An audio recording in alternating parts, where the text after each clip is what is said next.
গুনাহগার, আমি আল্লাহর কাছে ক্ষমা চাও, আমি তোমাদেরকে ক্ষমা করে দিব। যে রাত্রিতে আল্লাহ ডাক দিয়ে বলেন, ও বান্দামা, তোমাদের মধ্যে যারা অভাবগ্রস্ত, আমি আল্লাহর কাছে রিজিক চাও, আমি আল্লাহ তোমাদেরকে রিজিক দিব। যে রাত্রিতে আল্লাহ তাবারক ওয়া তাআলা ডাক দিয়ে বলেন, বান্দারে, তোমাদের মধ্যে যারা অসুস্থ, আমি আল্লাহর কাছে শিফা চাও, আমি আল্লাহ শিফা দান করব। সুবহানাল্লাহ বলেন। সেই আজিমু শান বরকতপূর্ণ রাত্রটা আমরা পেয়েছি দয়াল নবীর সদকাতে। যে রাত্রিতে নবীজি সারা রাত্র ভরে আল্লাহর ইবাদত করতেন, পরের দিন তিনি রোজা রাখতেন। শুধু তাই নয়, মা আয়েশা সিদ্দিকা রাদিয়াল্লাহু তাআলা আনহা বলেন, মাহে রমাদানের পরে নবীজি যেই মাসে সবচেয়ে বেশি রোজা রাখতেন, সেটার নাম হলো এই শাবান মাস। সুবহানাল্লাহ বলেন।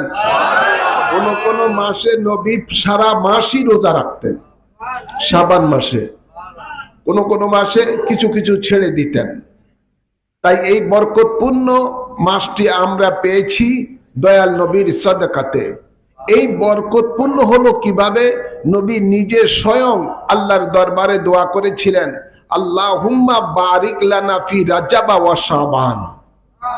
সুবহানাল্লাহ বলেন না। ওয়া বাল্লিগনা ফি রমাদান। আল্লাহ বরকত নাজিল করো রজব মাসে এবং শাবান মাসে। তো যেহেতু নবীর দোয়া আল্লাহ কবুল করে কি করে না? জোরে বলেন। নিঃসন্দেহে আল্লাহ তাবারক ওয়া তাআলা তার হাবিবের দোয়া কবুল করেন। তা আমরা বিশ্বাস রাখি এই মাসটি একটি বরকতপূর্ণ মাস, একটি বরকতপূর্ণ মাস। আল্লাহর জন্য এই মাসের উসিলায় আমাদের জিন্দেগীর গুনাহ মাফ করে দেন। আমিন বলেন। তো এই নবীর কদম মোবারকে আমরা অসংখ্য অসংখ্য দুরূদ ও সালাম পেশ করছি আজকের এই মাহফিল থেকে, যে নবীর সদকাতে আমরা পেয়েছি পবিত্র নিসফুশ শাবান, যে নবীর সদকাতে আমরা পেয়েছি পবিত্র লাইলাতুল কদর। সুবহানাল্লাহ বলেন না। যে নবীর সদকাতে আমরা পেয়েছি মাহে রমাদান। সেই নবীর কদম মোবারকে অসংখ্য দুরূদ ও সালাম পেশ করছি, আল্লাহুম্মা আমিন বলে। সাথে সাথে আর অসংখ্য দুরূদ ও সালাম পেশ করছি নবী পরিবারের আওলাদগণের কদম মোবারকে, আল্লাহুম্মা আমিন বলে।